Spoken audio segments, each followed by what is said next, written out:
네, 감사합니다. 요한계시록 2장 18절부터 19절 말씀을 통해서 요한계시록 강의 7번째 시간 두아디라 교회에게 보내는 편지라는 제목으로 함께 말씀 듣도록 하겠습니다. 우리 좌우 옆 사람과 인사하겠습니다. 잘 오셨습니다. 환영합니다.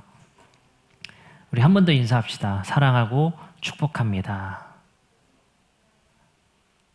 네, 참 우리 성도님들, 온라인 예배로 드리는 우리 성도님들도 제 마음과 같을 거라 생각합니다. 참 답답하고 이렇게 다시 참 어려움이 이렇게 있게 되니까 지치는 것도 사실인 것 같습니다. 우리 성도님들도 교회 예배라는 게 페이스가 있고 흐름이 있기 때문에 한 달, 두 달 이렇게 또 여러분들이 예배 드리는 주일의 습관을 형성시키기 위해서 한 달, 두 달 열심히 노력하셨는데 그 흐름이 다시 깨어지는 것 같아서 우리 성도님들도 상당히 좀 절망적이고 또 상당히 고통스럽고 힘들 거라 생각이 되어집니다. 이러한 일들을 하나님께서 우리에게 왜 주셨는지 계속해서 고민하고 묻고 또 우리가 하나님께 기도할 수 있는 성도님들 되셨으면 좋겠습니다. 오늘 우리는 요한계시록 2장 18절부터 29절 말씀을 함께 듣도록 하겠습니다. 우리는 2장 말씀을 통해서 7교회에게 보내는 편지의 세 교회를 차례로 보고 있습니다. 첫 번째 교회는 에베소 교회, 두 번째 교회는 그 위쪽 북쪽에 있는 서머나 교회, 그리고 저번 주에는 그 바로 또 위쪽에 있는 버가모 교회에 대해서 한 교회 한 교회 살펴보고 있는 중입니다. 오늘은 그 마지막 꼭대기에 있었던 버가모 교회에서 동남쪽으로, 그러니까 약간 우측에서 아래로 내려와 있는 교회 두아디라 교회에 편지한 내용을 함께 읽고 함께 말씀을 듣도록 하겠습니다. 요한계시록 1장에서는 예수 그리스도와 하나님, 성령님에 대해서 소개하고 이 계시의 목적에 대해서 밝히게 됩니다.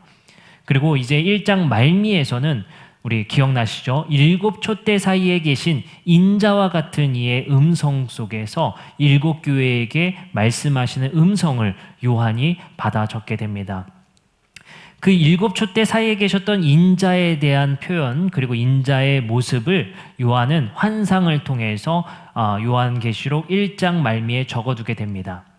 그리고 그 예수 그리스도, 그리고 인자를, 그리고 7촛대 사이에 계신 그 인자에 대한 표현을 한 교회 한 교회에 적용시키고 필요한 이야기들을 하고 있습니다. 저번 주 같은 경우는 예를 들어서 버가모 교회에게는 이렇게 말했죠. 좌우의 날성검을 가지신 이가 이르시되, 이렇게 표현을 합니다. 또 서머나 교회는 처음이며 마지막이요 죽었다 살아나신 이가 이르시되 라고 표현하게 되죠.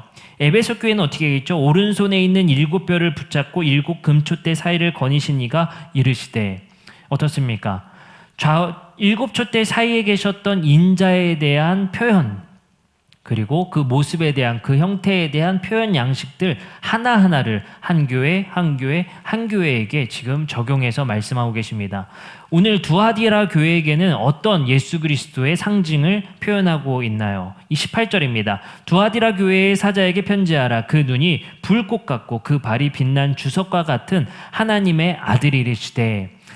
18절의 말씀은 그 눈이 불꽃 같고 그 발이 빛난 주석과 같은 이가 말씀하신다라고 표현하고 있습니다.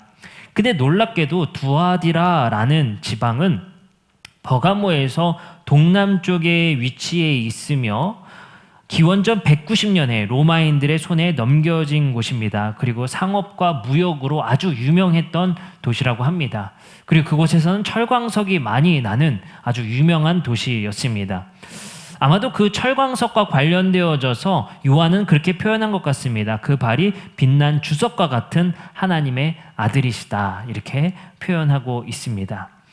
그 예수 그리스도가 이제 버가모 교회에게 말씀하시겠죠. 우리는 앞서 에베소 교회, 그리고 우리 서머나 교회, 그리고 버가모 교회에게 말씀하시는 내용의 패턴을 알고 있었죠. 그 교회를 잘 알고 계신다. 그리고 또 뭐였죠? 칭찬 후, 그리고 그들이 잘못한 내용, 이렇게, 그리고 그 징계, 그리고 잘 이긴 자들에게 주어질 상, 이렇게 구성되어져 있습니다. 그럼 우리는 이제 뻔히 이번에도 예측되죠. 두아디라 교회는 어떤 칭찬을 받았으며 또 어떤 잘못을 저질렀는지, 그리고 그것에서 이기는 사람들에게 어떤 상이 있을 것인지, 이러한 패턴으로 진행될 것입니다. 계속 읽어보겠습니다. 19절입니다. 내가 내 사업과 사랑과 믿음과 섬김과 인내를 아노니 내 나중 행위가 처음 것보다 많도다. 우리 성경책을 가지고 계신 분들은 또 밑줄 그으면 좋겠죠. 안다. 그죠? 뭘 알죠? 사업과 사랑과 믿음과 섬김과 인내를 알고 있다. 역시 예수님은 두아디라 교회에게 말씀하시는 위로의 큰 위로가 그 교회를 잘 알고 있다라는 것입니다. 마찬가지겠죠. 우리 더드림 교회가 하는 행동, 하는 사업들, 그리고 하는 일들에 대해서 예수 그리스도는 이곳에 함께 7촛대 사이에 임재해 주셔서 7교회와 함께 하셨던 것처럼 우리 교회에 함께 하시고 우리 교회가 하는 일들에 대해서 다 알고 계십니다. 그렇기 때문에 교회는 항상 신중해야 되며 교회가 하는 일에 대해서는 항상 조심스러워야 합니다. 그리고 우리가 하는 결정들, 그리고 행동들에는 또 책임을 져야 할 것입니다. 19절에서 칭찬의 내용부터 보겠습니다. 내 사업과 사랑과 믿음과 섬김과 인내에 대해서 칭찬하십니다. 이걸 정확하게 번역하면 내 행위, 이 사업은 행위라고 번역할 수 있는데요. 너의 행위, 그리고 사랑, 그리고 믿음, 섬김, 인내, 이렇게 나열되는 게 아니고요. 너의 행위였던 사랑, 그리고 믿음, 섬김, 인내에 대해서 칭찬하신다는 겁니다. 그러면 예수님이 뭘 칭찬하시는 거죠? 너의 행위를 칭찬한다라는 겁니다. 근데 그 행위는 4가지였어요. 사랑, 믿음, 섬김, 인내. 저는 이 말씀을 묵상하면서 굉장히 중요한 사실을 깨달았습니다. 교회가 가지고 있는 가장 순수한 본질이 뭐냐? 바로 사랑과 믿음과 섬김과 인내이다라는 것입니다. 이것이 가장 교회가 가져야 할 순수성이 아닌가 생각해 보게 됩니다. 두아디라는 이 4가지의 덕목이 있었으며 이 부분에 대해서 예수 그리스도께 칭찬을 받습니다. 그리고 뒤이어서는 드디어 책망할 일이 나오게 되는데요. 그러나 내게 책망할 일이 있노라. 자칭 선지자라 하는 여자 이세벨을 내가 용납함이니 내가 내 종들을 가르쳐 깨어 행음하게 하고 우상의 제물을 먹게 하는도다. 책망할 일이 중요하겠죠. 서머나 교회 외에는 대부분 책망할 일들이 있었습니다. 버가모 교회는 어떤 일들이었죠? 저번 주에 배웠죠. 니골라당. 니골라당은 발락과 발람 사건을 말씀을 우리 민수기에서 출애굽의 말씀을 인용해서 그 사건과 비슷한 일이 버가모 교회에 있었다라고 말씀하시며 예화를 들어주셨죠. 오늘은 이세벨이라는 구약의 여인을 통해서 지금 예를 들어서 그 행동과 너희 교회는 비슷하다라고 예를 들어 지금 책망하고 계십니다. 그럼 우리가 먼저 알아야 될 건 뭘까요? 20절에 나와 있는 이세벨을 용납했고 이세벨이 그들에게 꾀었었던 그 일을 알려면 구약에서 이세벨이라는 여인이 누구인가를 알아야 합니다. 열왕기상 16장 30절에서 31절의 말씀에 보면 이런 말씀이 있습니다. 오므리의 아들 아합이 그의 이전의 모든 사람보다 여호와 보시기에 악을 더욱 행하여 느밧의 아들 여로보암의 죄를 따라 행하는 것을 오히려 가볍게 여기며 시돈 사람의 왕 옛 바알의 딸 이세벨을 아내로 삼고 가서 바알을 섬겨 예배하고 열왕기상 16장에 등장하는 여인이 바로 이세벨입니다. 왕비죠. 누구의 왕비입니까? 아합 왕의 여인입니다. 결혼을 했는데 문제가 있어요. 이 여인은 시돈 사람이었으며 바알을 섬겨 예배하는 이방 여인이었습니다. 저는 아마도 이것이 정략 결혼으로서 그 나라의 평화를 위해 결혼한 것이 아닌가 생각됩니다. 이건 누구도 했었죠? 솔로몬도 똑같이 했죠. 솔로몬이 이방 여인들과 결혼함을 통해서 이방 여인만 들어오는 게 아니라 이방 여인이 섬겼던 우상들도 함께 들어오게 됩니다. 이 사건은 뭘 의미하게 됩니까?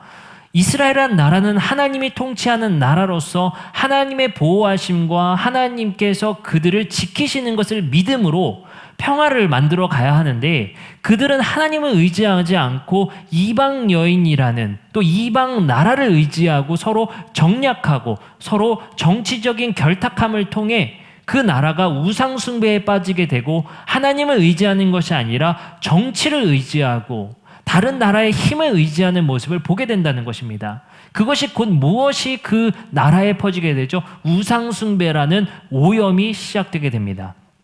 이어서 읽겠습니다. 16장 32절에서 33절은 이렇게 말합니다. 사마리아에 건축한 바알의 신전 안에 바알을 위하여 제단을 쌓으며 또 아세라상을 만들었으니 그는 그 이전에 이스라엘의 모든 왕보다 심히 이스라엘 하나님 여호와를 노하시게 하였더라. 그 나라가 아합 왕 때 어떻게 됐죠? 이세벨이라는 여인을 통해서 바알을 섬기고 또 아세라를 섬기는 그 우상에 대한 예배가 극심해졌다는 것입니다. 바알 신은 여러분들 저번 주에 말씀드렸다시피 풍요의 신입니다. 그리고 번영의 신입니다. 풍요와 번영을 위해서라면 바알 신을 따르고, 그리고 또 전쟁을 위해서라면 하나님을 부르고, 이러한 예배의 행태였다는 겁니다. 하나님은 이스라엘 백성들에게 나 외에 다른 신을 섬기지 말라라고 말씀하셨습니다. 그 말의 의미는 겸하여 섬기지 말라는 것입니다. 하나님 앞에 다른 신을, 우상을 두지 말라는 것입니다. 그 말은 하나님과 우상을 겸하여 섬기는 죄, 즉 하나님도 섬기고 바알도 섬기고, 내 번영과 내 성공을 위해서라면 바알을 따르고, 또 이제 전쟁에 나갈 것 같으면 성소에 법궤를 메고 나가고, 이러한 식이 지금 야훼 신앙, 이스라엘의 종교 안에 지금 형성되어져 있다는 것입니다. 하나님께서는 이것에 분노하시고 이것을 책망하셨습니다.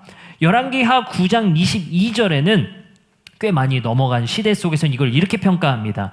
요람이 예후를 보고 이르되 예후야 평안하냐 하니 대답하되 너의 어머니 이세벨의 음행과 술수가 이렇게 많으니 어찌 평안이 있으랴 하더라. 이세벨이 이제는 뒤에서 또 그 나라를 좌지우지하는 일들을 펼치게 됩니다. 근데 이세벨을 어떻게 소개하죠? 음행과 술수가 이렇게 많으니 어찌 평안이 있으랴. 하나님의 정의와 공의의 통치가 아니라 음행과 술수의 통치를 통해서 그 나라를 통치하고 뒤에서 좌지우지하고 있는 이세벨의 모습을 그리고 있습니다.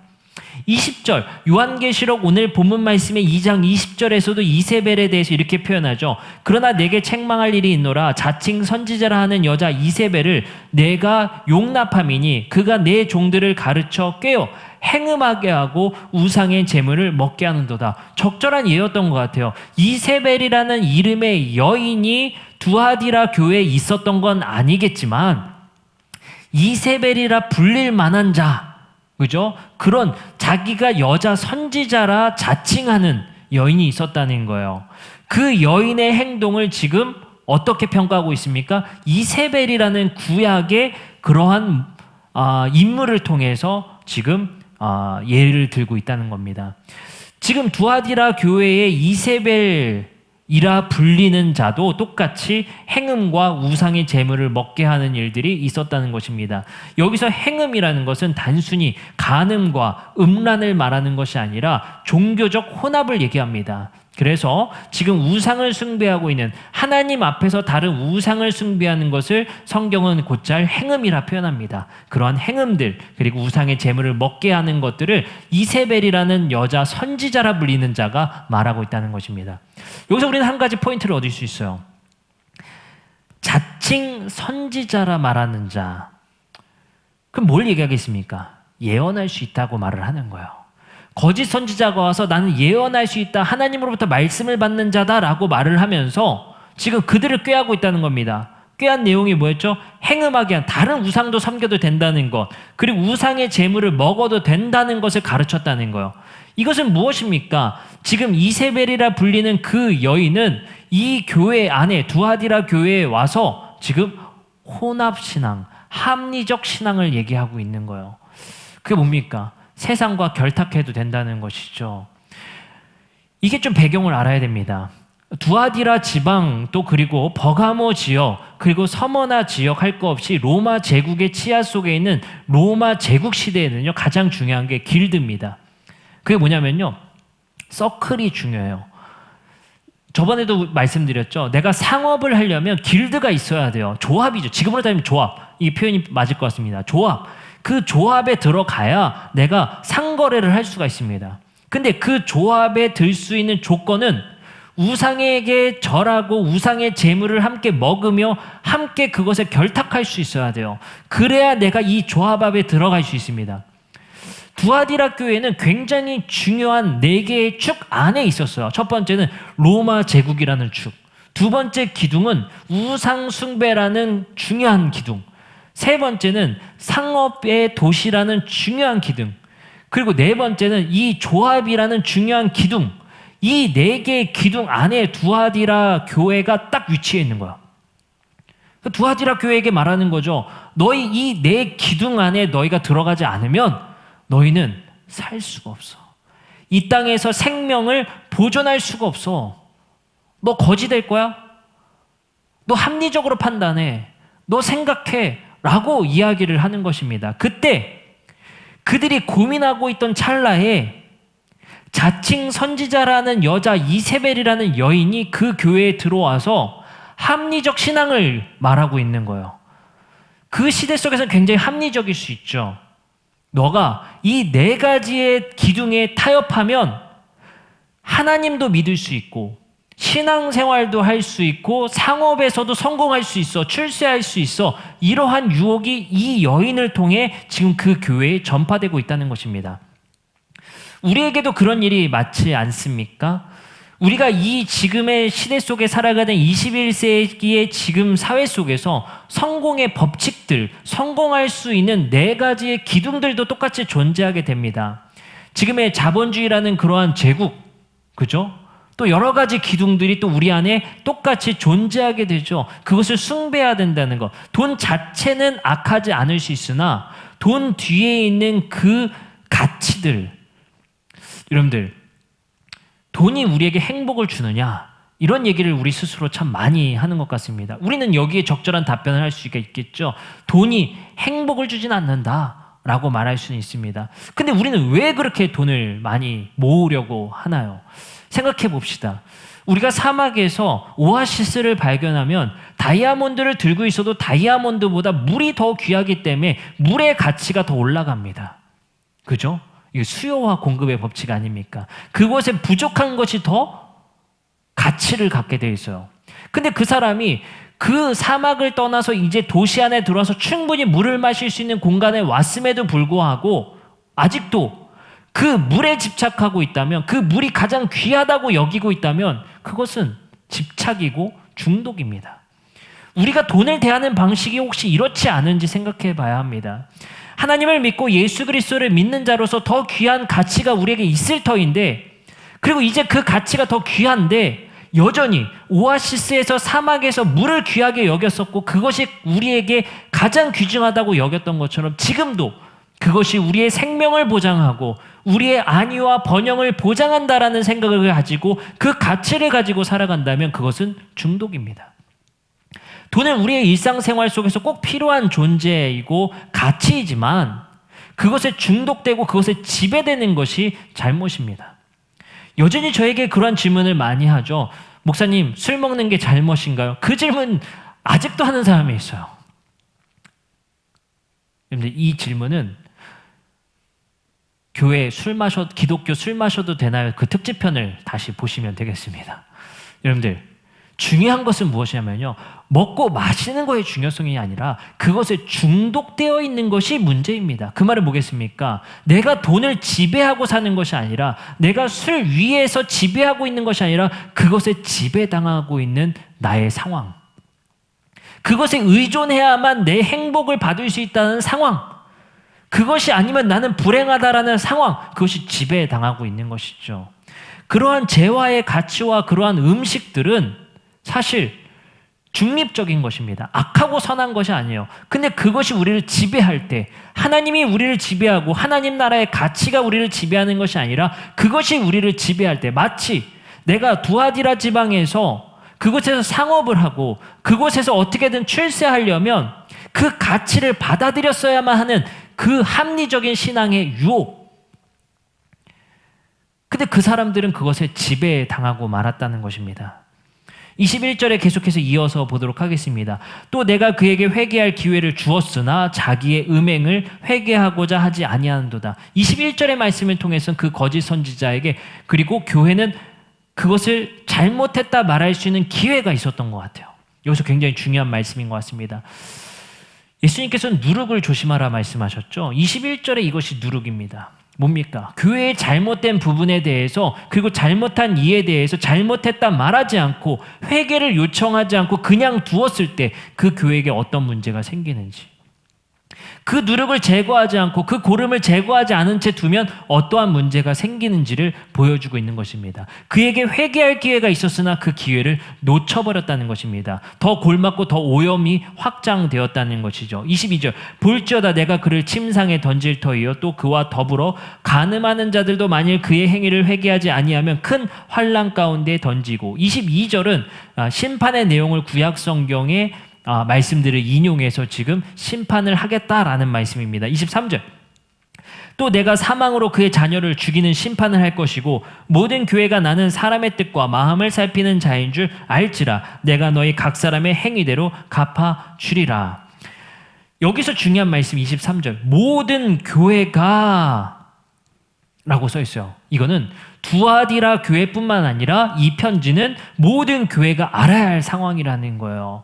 이세벨이라는 여인이 어느 교회에나 침투해 있으며 이런 유혹이 어느 교회에나 있다라는 거예요. 그러니까 모든 교회가 들어야 할 내용인 것입니다. 예수님은 사람의 뜻과 마음을 살피는 자인 줄 알지라 내가 너희 각 사람의 행위대로 갚아주리라. 저 이 말씀을 묵상하면서 굉장히 중요한 사실을 깨달았습니다. 주님은 우리의 뜻과 마음을 살피는 자인 줄 안다라는 것입니다. 여러분들, 이세벨이라는 여인은 어쩌면 그 시대의 정신 속에서 적절한 설교를 했었던 것입니다. 그것이 무엇입니까? 너도 살고 교회도 살고. 이거 아니겠습니까? 그 사람들이 타협하지 않고 여기서 순교해 나가고 우린 지하 속으로 들어갈 수밖에 없고 가난해질 수밖에 없던 이 교회도 힘들어질 터인데 어떻게 해야 될까? 어쩌면 시적절한 설교가 아니었을까 생각도 되어지게 되는 것입니다. 그게 합리주의적 사고를 그 시대 속에 그 요구에 맞춰서 설교가 되어진 것이죠.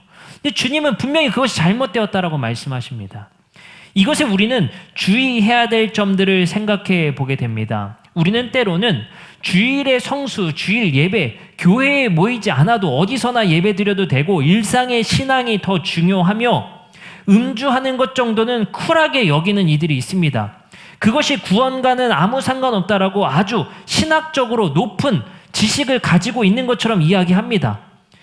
저도 이 이야기에 동의할 수 있으나 그분들에게 묻고 싶은 것입니다. 과연 진정 그 안에서 하나님을 진정으로 잘 섬기고 있는가? 그것은 그 누구도 답변할 수가 없습니다.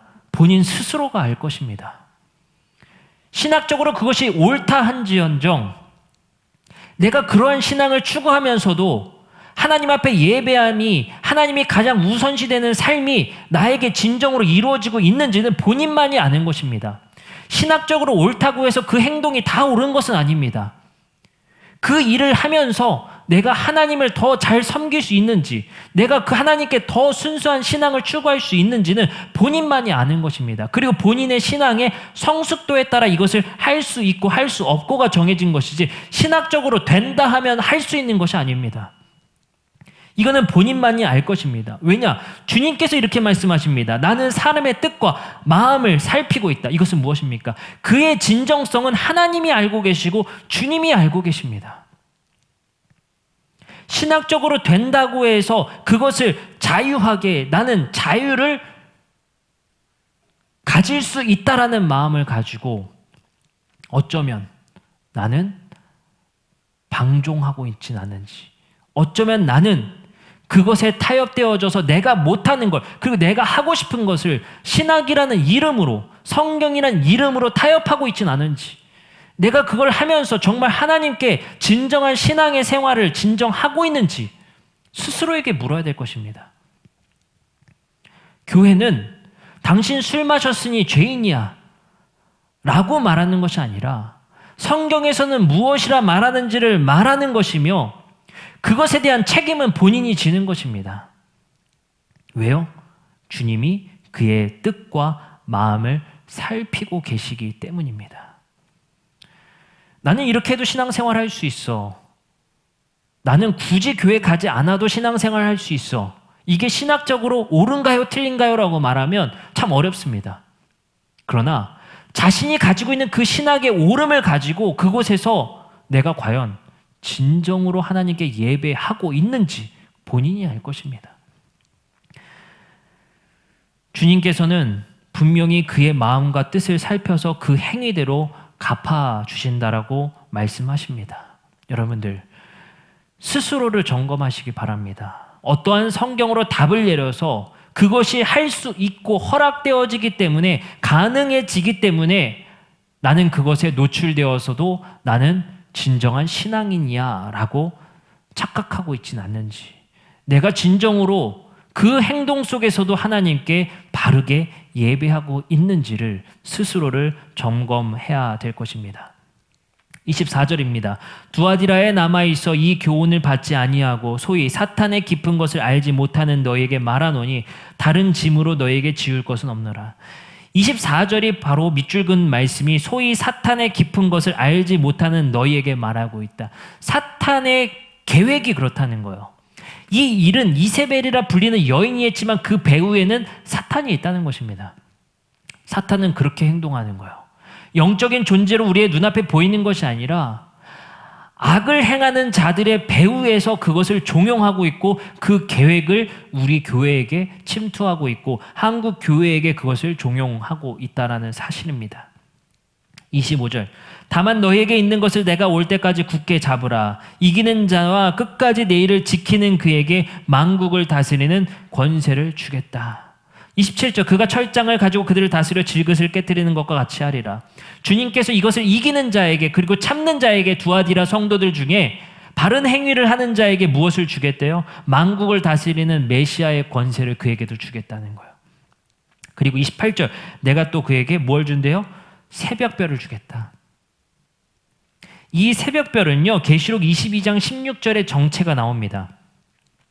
나 예수는 교회들을 위하여 내 사자를 보내어 이것들을 너에게 증언하게 하였노라. 나인 다윗의 뿌리요 자손이니 곧 광명한 새벽별이라 하시더라. 새벽별이 뭐죠? 예수님입니다. 우리가 이것을 이김을 통해서 주어지는 선물은 주님과 함께 하나님의 통치에 참여하는 것. 두 번째는 예수님과 함께하는 것, 이거 두 가지를 선물로 받는다라는 것입니다. 29절입니다. 귀 있는 자는 성령이 교회들에게 하시는 말씀을 들을지어다. 본문의 해설은 이렇게 끝납니다. 근데 두아디라 교회에게 말씀하시는 가장 중요점은 무엇이었습니까? 이세벨이라 여기는 자의 그러한 계략과 꾀임, 이것에 넘어갔었던 두아디라 교회의 문제점을 질타하고 계십니다. 근데 두아디라 교회는 여기서만 등장하는 게 아니라 사도행전 16장 14절에서도 한번 지역이 등장합니다. 두아디라시에 사는 자색 옷감 장사로서 하나님을 섬기는 루디아라 하는 여자의 말을 듣고 있을 때에 주께서 그 마음을 열어 바울의 말을 따르게 하신지라. 아마도 이 일과 연관이 있겠죠, 이 교회는. 그죠? 루디아라는 집사. 그죠? 상인이었던 것 같아요. 그만큼 두아디라는 상업적으로 발달해 있었던, 무역적으로 발달해 있었던 지역임을 사도행전에서도 밝히고 있어요. 근데 루디아라는 여인이 뭐 했죠? 자색 옷감 장사예요. 그죠? 옷을 파는 사람입니다. 옷감 파는 사람. 굉장히 이 무역과 상업이 발달했던 지역이에요. 근데 아까도 제가 말씀드렸지만 이 상업을 하기 위해서는 길드에 가입해야 되는 거예요. 그러니까 너도 살고 나도 사는, 너도 살고 교회도 사는 길이 뭐냐? 겸하여 섬기는 것이다. 이것이 이세벨의 메시지였고 계시록의 말씀에서는 이것을 이렇게 마지막에 징계하신다라고 하십니다. 계시록 18장 3절입니다. 그 음행의 진노의 포도주로 말미암아 만국이 무너졌으며 또 땅의 왕들이 그와 더불어 음행하였으며 땅의 상인들도 그 사치의 세력으로 치부하였도다 하더라. 땅의 상인을 징계하시죠. 근데 그냥 상인이 아니에요. 길드하기 위해서 우상에 결탁해서 정치적으로 로마 제국에 결탁해서 악을 행하는 자들. 18장 11절에서 12절은 이렇게 이어집니다. 땅의 상인들이 그를 위하여 울고 애통하는 것은 다시 그들의 상품을 사는 자가 없게 됩니다. 그 상품은 금과 은과 보석과 진주와 세마포와 자주 옷감과 비단과 붉은 옷감이요 각종 향목과 각종 상아 그릇이요 값진 나무와 구리와 철과 대리석으로 만든 각종 그릇이요. 여러분들 심판받는 이들 얼마나 물건이 이렇게 다양하고 많아요. 이 상인들이 파는 물건들이. 근데 18장 3절에서 뭐라고 하죠? 그 상인들의 그 사치의 세력으로 치부했으며 이 상품을 사는 자가 없도록 심판하시겠다는 거예요. 이 말씀을 통해서 우리가 무엇을 알 수가 있겠습니까? 부당한 상업거래, 이 부당한 상거래에 참여하지 말라. 이세벨은 두아디라 교회의 상인들 중심으로 이루어진 성도들에게 유혹했으며 주님은 그 유혹에 빠진 자들을 분명히 심판할 것이며 합리적인 신앙으로 신학적으로 괜찮다라는 말에 속아서 내 신앙을 지키지 못한 자들에게 주님은 심판하시겠다는 것입니다. 바울의 이야기도 마찬가지였던 것 같습니다. 우상의 제물의 고기를 먹는 것이 괜찮냐 안 괜찮냐? 바울은 말하죠. 신학적으로 괜찮으나 너의 친구가 너의 이웃이 실족 같을 것 같으면 먹지 마라. 이것이 바울의 가르침이었어요. 모든 행위가 바울은 내 행위가 가하나 자유가 나에게 있으나 그것을 하지 않는 이유는 하나님의 나라와 하나님의 뜻을 위해서이다. 그 말은 무엇입니까? 하나님 나라의 확장을 위해서 내가 자유가 있으나 하지 않겠다는 거예요. 그죠?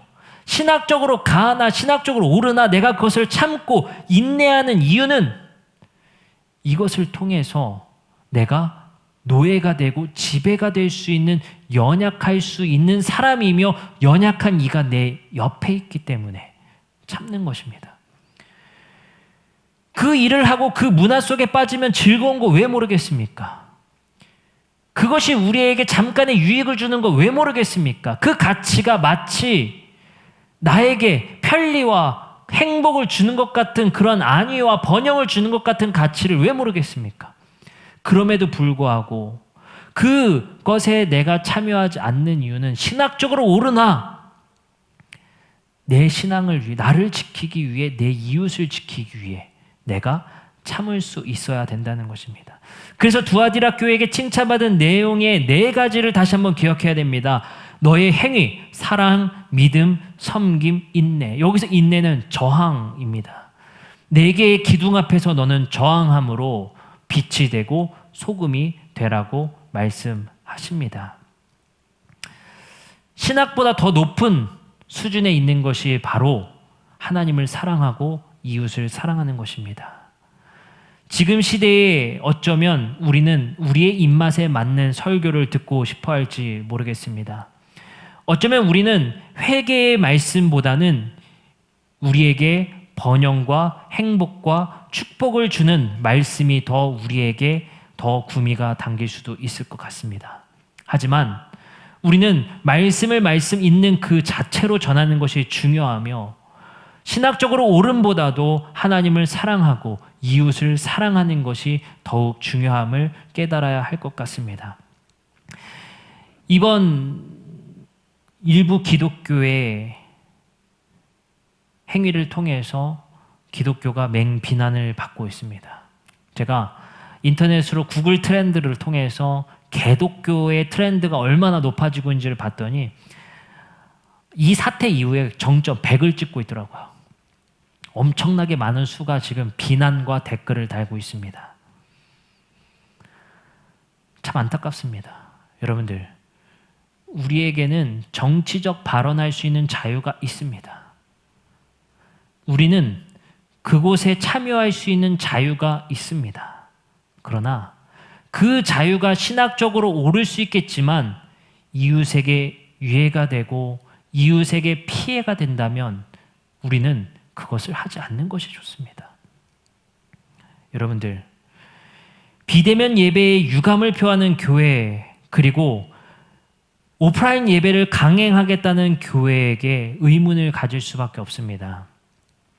주님께서는 교회에만 계신 것이 아니라 어디에나 계신다라고 말씀해 주셨습니다. 바벨론의 포로로 끌려갔던 그들의 위기 속에서 그곳에서 성소가 되어주시겠다라고 말씀하셨습니다. 여러분들, 두 가지 측면을 생각합시다. 신학적으로 주의를 지키는 것, 함께 모여 예배하는 것이 신학적으로 옳을 수 있으나 그것이 이웃에게 위협이 되고 이웃의 목숨을 빼앗는 일이라면 신학보다도 그것이 우선되어야 하는 것이 맞습니다. 두 번째입니다. 우리는 신학적으로 교회 모임보다도 혼자 앞으로 신앙생활을 해도 되겠다는 것은 신학적으로 옳을 수 있으나 그것이 과연 하나님 사랑하는 것을 내가 진정으로 챙길 수 있는 행동인지, 그럼에도 불구하고 나는 하나님을 진정으로 사랑할 수 있으며 하나님 사랑에 최선을 다할 수 있는 자기 자신인지를 돌아보아야 할 것입니다. 그것이 신학적으로 옳을 수 있으나 그것이 되지 않는다면 하나님 사랑이 우선이 되어야 할 것입니다. 하나님을 사랑할 수 있는 방법을 위해서 최선의 방법을 선택하는 것이 옳으며 이웃을 사랑하기 위해서 신학보다도 이웃 사랑을 먼저 선택하는 것이 우리 기독교가 해야 될 가치이며 기독교의 정신이 아닐까 생각해 봅니다. 여러분들, 한국 교회는 이 조국 앞에서 회개해야 될 것 같습니다. 용서를 구해야 할 것 같습니다. 저도 일주일 동안 얼마나 억울한지. 우리는 아무 상관없잖아요. 거기에 참여한 성도들도 없으며 저는 그걸 지지하지도 않으며 이미 그것을 잘못됐다 말해왔기 때문에 너무 억울했어요. 이거 빨리 어떻게 선을 그어야겠다라는 생각도 들었습니다. 그러나 그럼에도 우리는 그 책임을 피할 수 없으며 우리도 함께 그곳에 지금의 일의 사태에 함께 사과하며 용서를 구할 수밖에 없을 것 같습니다. 사랑하는 성도님들도 함께 마음 아파하고 또 많은 상처와 많은 고통 속에 있을 것 같습니다. 그리고 분노하고 계실 것 같습니다. 우리의 분노를 잠시 누그러뜨려 주시기를 하나님께 구했으면 좋겠습니다. 우리의 분노를 누그러뜨리고 우리 교회가 무엇을 잘못했는지, 한국 교회가 무엇을 잘못했는지를 돌아봤으면 좋겠습니다. 그렇게 칭찬받던 90년도의 한국 교회가 저는 어쩌면 그때부터 위기가 시작되었다 생각할 수도 있을 것 같습니다. 우리는 생각해 봐야 합니다. 이제 어디로 가야 하는가? 한국 교회는 어디로 가야 하는가? 이것을 잘못 설정하고 회개해서도 안 됩니다. 한국 교회가 90년대에 찬란했던 기독교로 돌아가자라는 구호가 아니라 옛날엔 이랬어, 옛날엔 이랬지, 참 좋았지라는 그 기억 속으로 돌아가는 교회가 아니라 이제 진정 본질을 가장 중요하게 여기는, 말씀의 초반에서도 우리가 들었던 것처럼 사랑과 믿음과 섬김과 인내가 있는 교회, 세상에 칭찬받는 교회가 될 수 있도록 그 목적지를, 회개의 길을 잘 선택하여서 회개하고 돌이킬 수 있어야 할 것 같습니다. 이런 안타까운 일들 속에서 참 유감스럽고 참 마음 아픈 것은 모두 마찬가지일 것 같습니다. 우리가 하나님 앞에 긍휼을 구하고 이 한국교회가 다시 한번 회개하고 바른 길로 돌아설 수 있도록 우리가 함께 기도했으면 좋겠습니다. 사랑하는 성도 여러분, 우리 한국교회를 위해서 기도해 주시기를 부탁드립니다. 그리고 이 부족한 목회자들을 위해서 기도해 주시기를 부탁드립니다. 이 부족한 자들로 인해서 하나님의 영광을 가리우고 하나님의 이름을 망령되게 일컫는 일들이 일어남이 참 가슴 아프며 우리의 몸이 찢기는 것 같은 고통이 있습니다. 우리 목회자들이 바로 설 수 있도록 기도해 주셨으면 좋겠습니다. 어쩌다 한국교회가 기업화되었고 어쩌다 이 한국교회가 마치 회장과 임원들과 많은 직원들이 있는 그러한 기업화된 교회의 모습을 띠고 있진 않았는지 우리를 돌아보게 됩니다. 어쩌다 교회는 정치 세력과 손을 잡고 그것의 이득과 그것에서 어떠한 이윤을 찾고자 했는지 우리의 교회를 돌아봐야 할 것입니다. 한국 교회가 이제는 순수성과 진정성을 갖고 있는 교회로 돌아가야 할 것입니다. 순전한 기독교가 되어지기를 기도해 주시기를 부탁드리겠습니다. 기도하겠습니다. 사랑과 은혜가 많으신 하나님 감사합니다.